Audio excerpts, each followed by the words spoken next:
Hey guys, so I have this new washer dryer combo. I'm not supposed to have a washer dryer in my complex. We don't have hookups, so I am trying to figure out how to hook this one up into my house. So we tested it out in the kitchen, and it seems to work fine. We got it draining in here right now and linked up to the faucet hose. But we are going to put it in my closet here.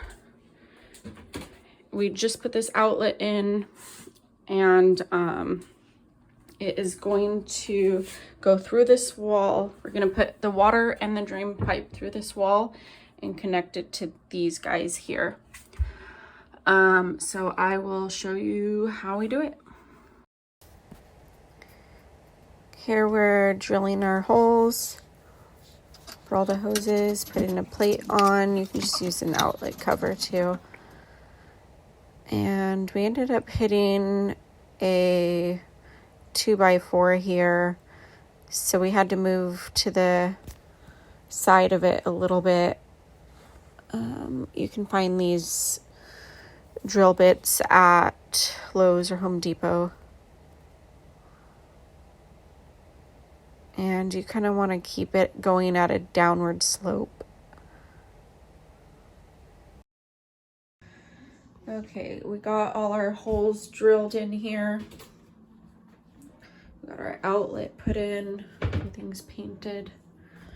And we had to cut a little hole to be able to fit our hoses. We got it laid into this one and out through here. So the next video will show how to get everything hooked up.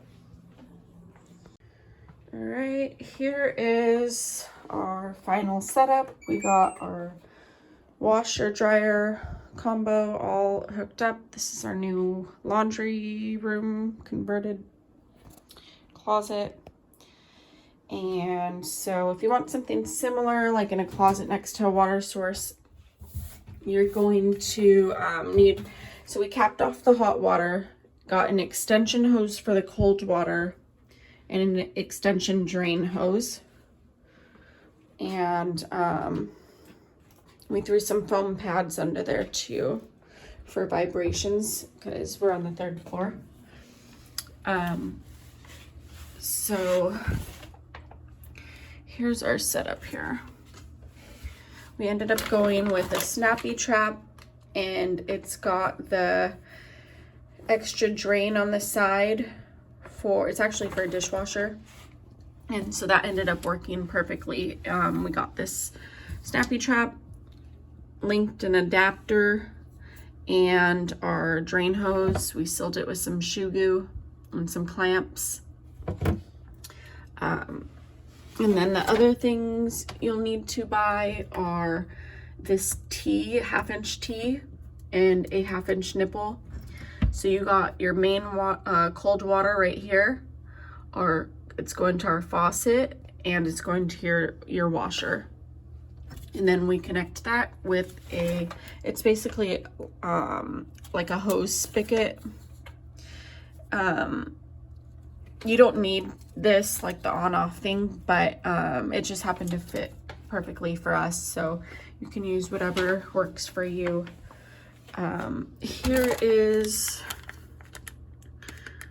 the brand of the nipple that we got. It's 1/2-inch from Lowe's, and this is what the T looks like.